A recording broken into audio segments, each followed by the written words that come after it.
If you've ever seen somebody swirl their glass of whiskey and stare at it, holding it up to the light, and you've wondered if they are just full of it or if there's actually something to that and a reason that they're doing that, then this episode is definitely for you. And you are exactly where I used to be before I got into the hobby. I feel like this is one of those things where you kind of see it with whiskey tastings and you also see it with wine tastings. And you wonder, like, is there actually something to that? What is the reason that people are doing that? Are they just doing it to make it look like maybe they know more about the hobby than they actually do or something like that? There is some logic behind it. I want to talk about that today. So I want to talk about swirling your glass of whiskey, which is one of the reasons that a Glencairn is shaped the way that it is. And what you kind of get from swirling your glass of whiskey, what knowledge you can get from it, and how it can affect your review of a whiskey. Before I get to that, this is an episode that has no review in it, so I am drinking a whiskey from the past 2 months' whiskey list, and I'm going to do a very quick review of it and see if you can guess what it is. One thing I should probably add to this, too, is one thing you can do if you're trying to guess what whiskey it is. I think this is a really good exercise to help you start to recognize patterns between different types of whiskey so that you can get an idea of what the different types taste like. I think that's a benefit of doing this. And one thing is, if you can't guess a specific whiskey, it might be helpful to listen to the things I'm saying and try to at least narrow it down to a category or a type of whiskey. That'll definitely help you to start recognizing patterns between whiskeys, and then you'll get better at being able to go into like a blind taste test and at least recognize what type of whiskey it is that you're drinking. That's kind of the thought behind doing this. And once again, this was actually recommended by a listener, but I think it's excellent for that reason, because one of the things that is the absolute hardest to get good at is blind tasting a whiskey and telling somebody what type it is or what whiskey specifically it is. I mentioned before I do this a lot with my wife, where I'll have her pour me a glass of whiskey so I don't know what it is, and then I'll try to guess what it is. And it's very difficult. I'm still not very good at it. So I think this is a good practice for that, to get better at doing that on your own, because it is one of the most fun things to do, in my opinion. It's like a little mystery, and I think it's a lot of fun to do a blind tasting. So this is kind of the same idea as a blind tasting, except I'm giving you the notes, so it's my palate and not yours, which makes it a little bit more difficult, admittedly. But at least I'm narrowing it down a little bit. So this whiskey, I'm going to take another taste of it real quick. Right off the bat, I got sweet flavors, which is characteristic of a lot of whiskey. So I know that seems very vague when I say that. But this is the kind of sweetness where there's not a lot of bitterness accompanied with it. It's definitely more sweet than it is bitter. Doesn't have really those bitter like clove notes. But it doesn't have an overwhelming amount of spiciness either. So this is more of like your vanilla and honey sweetness so far. I'm going to take another sip, though. Yeah, this is definitely sweet and has some woodiness to it. I would say it's kind of right in between your new and your old wood. This isn't like super funky wood, which I don't think we've really had any on the podcast that have a super funky old wood taste to them yet. We do have one coming up probably in the next couple months that specifically does have that. But we haven't had anything like that. But this also isn't like brand new wood. Actually, I'm going to give away one of the, I'm going to eliminate one of the options, like the Crown Royal, where it was like brand new wood. This isn't that type of a flavor. But it does have a woodiness to it, and it's accompanied by, I would say, vanilla and maybe a touch of, well, let me try one more time before I say something. I'm going to say vanilla, honey, and maybe just a small touch of caramel is what I'm getting from this right now. Also, maybe a little bit of fruitiness. I didn't think about that until just now. Maybe like a pear or an apple, perhaps. So that's the blind tasting for today, and I will revisit it at the end of the episode with a few more notes before telling you what it is, which I think, once again, is great practice for learning how to blind taste whiskey. Now, what do I mean by swirling the whiskey glass? I'm talking about if you've ever seen when somebody just spins their whiskey glass, they hold it up to the light, and they stare at it. What are they doing? What's the point of that? Well, there's a few different things that are the reason for that, and I'm going to go through each of them, and it can help to round out your review of the whiskey, so you're not basing it purely on the taste or the smell. You're also basing it on the looks of the whiskey. So the first reason, and the most basic, I would say, of the reasons, is admiring the color of the whiskey. You can get a lot from the color of a whiskey, specifically if it's a whiskey that doesn't have any artificial coloring added. And now bourbons cannot have artificial coloring added. So from a bourbon, you can actually get a lot because you can see the age of it, or at least get an idea for the age of it. I mentioned this in the Four Roses versus Four Roses single barrel episode, where the Four Roses single barrel was aged longer and it was darker. And that's because it's spending more time in the barrel, which is what's giving it that color. Bourbons only get their colors from the aging process. You can't color them at all. So if there's no artificial coloring added, then looking at your whiskey, you can get a good idea of the color of it. Now, other whiskeys, I believe Scotch and Irish and Canadian, and I think Japanese as well, can all have artificial coloring added to them. So you're going to want to figure out if your specific whiskey does have artificial coloring added to it, if you're even able to find that online. But admiring the color can definitely give you an idea of how old it is and perhaps what flavors it's going to have in it, but that's definitely not a science. You can get a little bit of an idea of it, but you're not going to be like, I know what this whiskey's going to taste like. That's for certain. But it definitely can help you with the age, and especially with bourbons, this is a very good way to tell the age. Now, it's not going to be perfect. You can have younger whiskeys that are darker and older whiskeys that are lighter, but it's going to give you at least an idea. Maybe also an idea of how much water it's cut with, if it's cut with water. Now, if you age it for a really long time, but it comes out of the barrel at a really high proof and you cut it all the way down to 80, then it's going to be a lot lighter. So there's a lot of variation. It's not, like I said, going to tell you exactly how old it is or how much water it's cut with, but it'll at least give you an idea. It'll put you in the ballpark. Now, that's the first thing. Now, the second thing is when you're swirling your whiskey in your glass, you're agitating it. And I mentioned this in the episode where Zach and I were drinking the Crown Royal. I said I was having trouble getting flavors from the nose. So I said I'm going to spin it around a little bit and try to agitate it. You're mixing that whiskey with oxygen, and you're really getting the vapors from it all agitated, and that way you can get a little bit better of a nose from it. Now, this is my personal favorite reason for swirling the glass. We're going to get to a lot more technical reasons people swirl the glass, but this is by far the most common reason that I swirl the glass. It's to get the flavors agitated so I can get a better nose of it. Now, it is also going to make the nose stronger, so you want to keep that in mind. If you were sniffing it and you had your nose, let's say, 1 inch away from the rim of your glass, and you swirl it, and you go 1 inch away from the rim again, it might be stronger. So you might want to back up a little bit, or you might want to give it a second to settle a little bit and still hopefully have more of those vapors in your glass. This is another reason, once again, for the shape of the Glencairn glass, because it condenses all those vapors into a smaller area than they're in the bottom of the glass. That way you can get all of those into a little area, and you can smell them, hopefully without burning your nose as bad. But spinning the glass and agitating that definitely helps that. And like I said, I use this all the time because it definitely helps me to get a better nose, especially if your palate is already weighed down a little bit. Like in that last episode, I had just eaten dinner, and so it was a little bit harder for me to get a nose from it. So that's one thing that really helps, is to agitate it, and then you get stronger flavors from it. Now, the remainder of the reason people swirl the glass has to do with what's called the legs or the tiers of the whiskey. Now, when you swirl your glass, you're going to notice that some of it sticks to the wall of the glass, and it beads up into tiers, essentially, teardrops, and it streams down the side of the glass in streaks that are called legs. And people will use legs and tiers interchangeably. Now, you can actually learn some things from the legs of the whiskey. The thing that's happening is the alcohol is evaporating, and it's creating a difference in the surface tension between the water and the alcohol of the whiskey. You don't really need to know this, but it's important for why the legs are important. And that difference in surface tension is part of the reason why it clings to the wall, and that determines how long it clings to the wall, and how long it takes for it to fall down, and also what the legs look like. So I guess you don't really need to know that science behind it, but you need to know that the science is what's causing the art behind looking at the legs. And so there is a connection between your alcohol and your chemical makeup of your whiskey and what your legs and tiers are going to look like. Now, the first trick for looking at the legs, the first thing you can determine from it is the proof of the alcohol.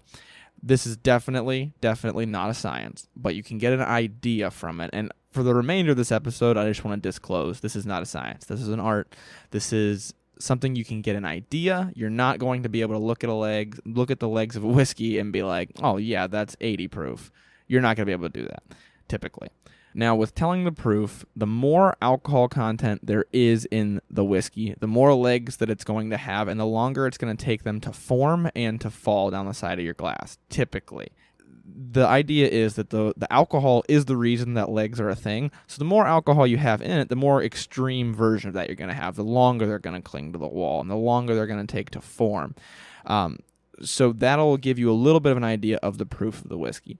That does bring me to one quick little side note I wanted to talk about, because I had somebody ask, why do we measure alcohol in proof and not in ABV? If proof is just double the alcohol by volume, then why don't we just do alcohol by volume? Where did proof come from? So this is kind of a fun story. Proof came from England in the 1500s because the government taxed spirits they called proof spirits. Now, these were any kind of a liquor that was over a certain amount of alcohol by volume, and they taxed these spirits at a higher rate. But they had to have a way to prove that it was a higher alcohol by volume. This is the 1500s, so we don't exactly have science to figure out what specifically the proof of a whiskey is or the proof of any spirit is. So what they would do is they would actually soak a gun pellet in the alcohol, and they would try to light it. And if you could still light the black powder or the gunpowder, then it was proof that the alcohol should be high enough content to be taxed. Now, this wasn't a perfect test because the temperature of the alcohol and how long you let it set out in the ambient air definitely has an impact on whether or not that's going to light. So it wasn't exactly perfect, but it was considered the proof of it being a high proof spirit, essentially. So we just started using that as the term. It was the proof of the spirit. Eventually, they came up with a more accurate test that used density and compared the density to the distilled water, or to the density of distilled water, which is roughly how we determine our percent alcohol by volume, is using specific gravity of any alcohol. And it was a more accurate test, and it came up with this weird scale that even I don't know. I saw it, and I was like, I'm not even going to bother talking about this scale. But it still wasn't double the alcohol by volume like it is today in America. What happened was in the 1800s, we still called it the proof of the whiskey with that test in England. But America decided to take that word, proof, and just say the proof is exactly double the alcohol by volume. We now know how to figure out what the alcohol by volume is, and we're just going to call the proof double the alcohol by volume. My guess would be just because it's a little bit more precise, right? Instead of having, blank and a 0.5%. If you double that, then you don't have the half anymore. So it's a little bit more fine-tuned of a scale. So eventually, to make another wrench in this plan, a different scale was developed in France in which the proof is exactly equal to the alcohol by volume. So your safest bet is definitely to go with alcohol by volume. It means the same thing everywhere. But that is where the term proof came from. And once again, you can tell that a little bit by how long it takes the legs to form on the side of your glass and how long it takes them to drip back down into the glass.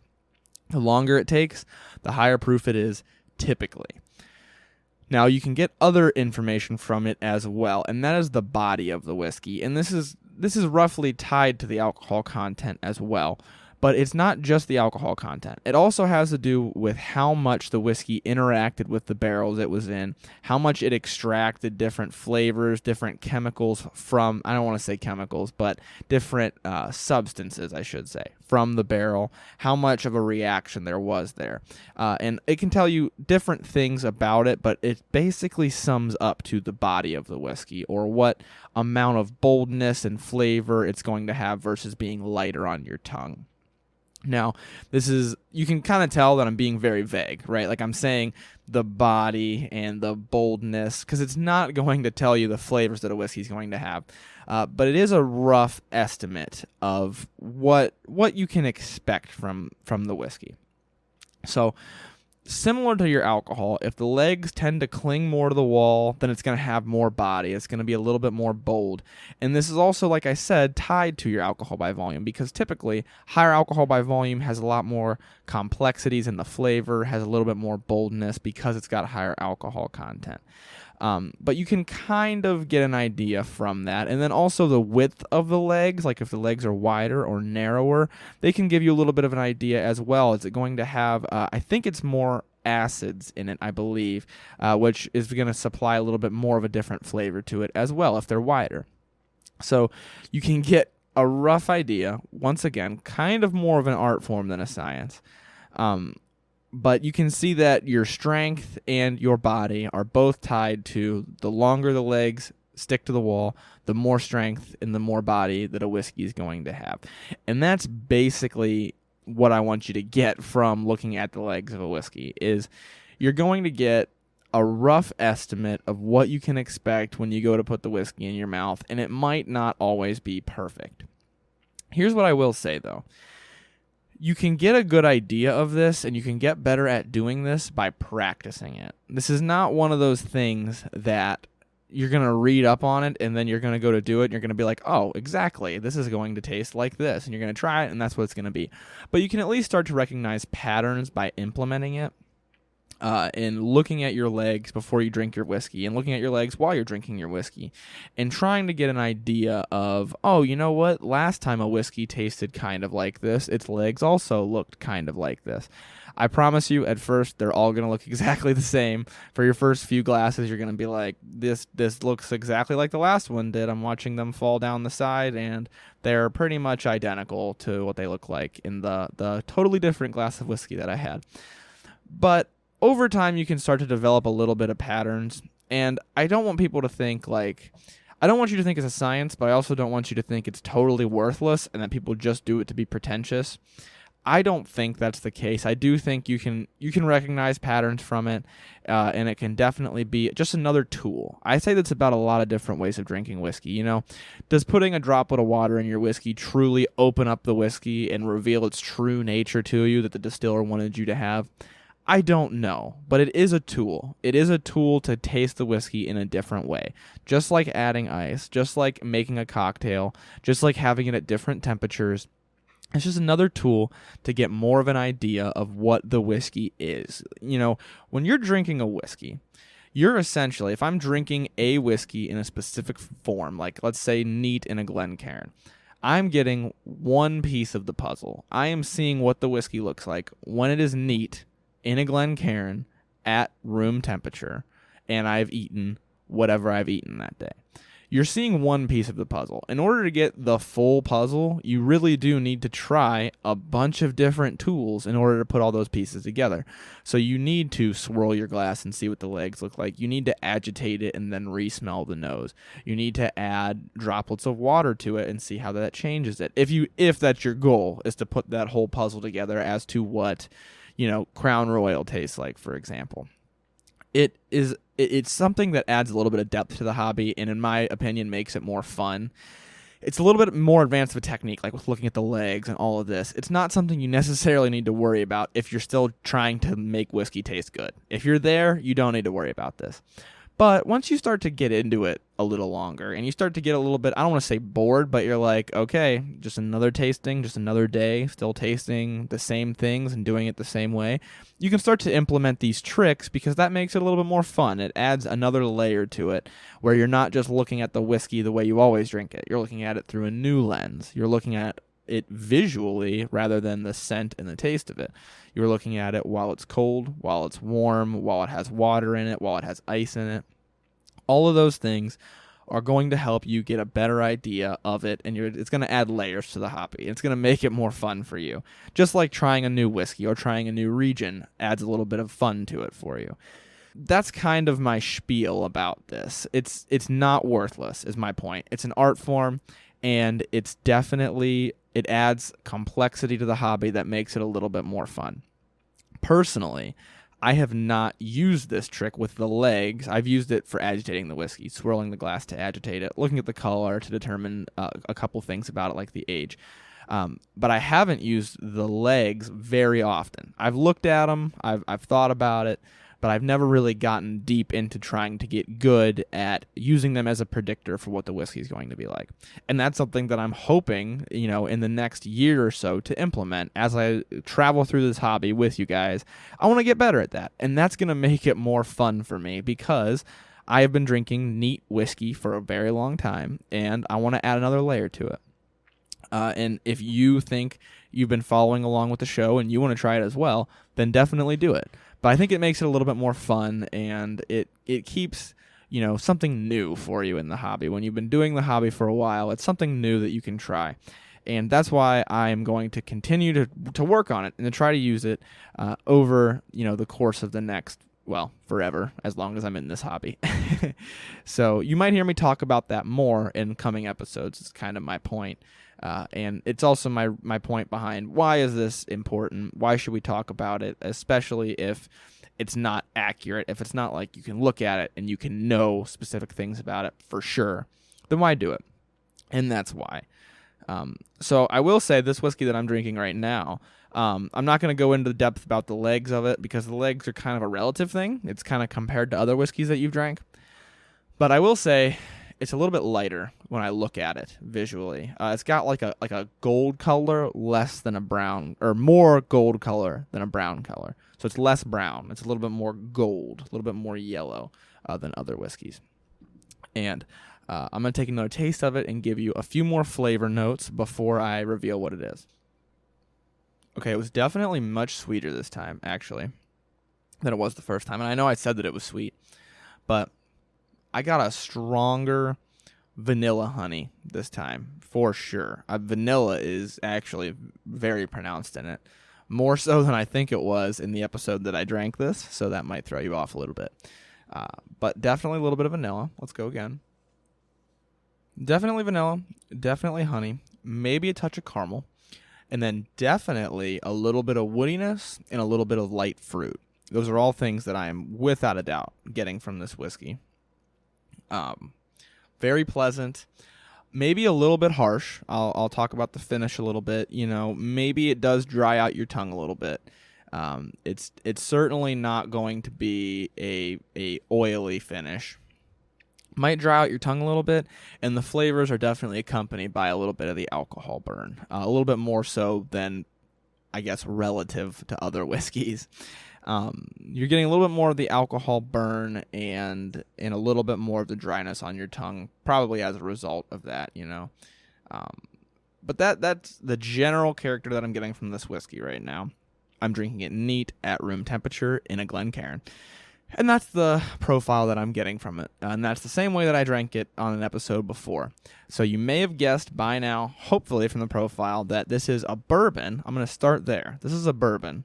And you might have guessed from my visual review of it that it's a young bourbon because it's a little bit lighter. It's either young or cut with water or both. It's a little bit lighter, it's more golden, it's less brown.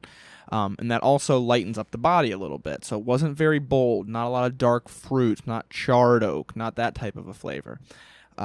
And the bourbon that I'm drinking specifically is Four Roses. It's just the normal, original Four Roses bourbon. This is not the single barrel. You'll recall the single barrel was darker and had more dark fruit notes to it, a little bit more boldness. So hopefully you narrowed it down a little bit. You might notice when I say, at least for me, when I say your vanillas and honeys and caramels are like the leading actor in your drink, it's typically a bourbon. Now, the light fruit might have thrown you off because I get dark fruit from bourbon a lot, and I usually get more caramel than I do vanilla. But that was specifically this Four Roses. I got strong vanilla from it this time around. So hopefully that is helpful, and that'll help you in your blind tastings. If you've been following the email list and you have all of these whiskeys, I highly recommend you start trying to do some blind tastings. A trick you can do if you're alone is to label the bottom with what you're going to put in it. And so rather than picking from any of your whiskeys, you can pick like two, label the bottoms with what whiskey you're going to taste, fill them up, and then spin them around a little bit, move them around, close your eyes so that you lose track of which is which, and then do a tasting to compare the two. It's a great practice. I've done it before. I actually have a TikTok where I do that with 3 different whiskeys. And it's a good practice to get you started on doing these blind tastings and getting an idea of what you're going to be tasting. Because that is another thing that once you get into the hobby for a while, that is probably my favorite thing to do to spice things up a little bit, is a blind tasting. But all in all, that pretty much sums up everything that I had for the episode today, guys. So moral of the story is, if you want to, try to start looking at the legs and the color of your whiskey, swirling it around the glass, and get an idea of what you can expect, and let me know if you think it works or not. Thank you for listening to this episode of Whiskey Noobs. If you like the show, make sure to help spread the word by introducing friends, coworkers, or anyone that you think would be interested. If you haven't already, make sure you subscribe to the show on your favorite streaming platform, rate the show, review the show, and follow on Instagram at whiskey_noobs to stay up to date. If you want, you can join the email list by sending an email to whiskeynoobspodcast@gmail.com. You'll then be updated every month on what whiskeys I'll be drinking on the show, so you can drink right along with me and review it as we go. Thanks again for listening to the Whiskey Noobs Podcast. Learn to drink, drink to learn. The Whiskey Noobs Podcast does not support underage or otherwise irresponsible consumption of alcohol.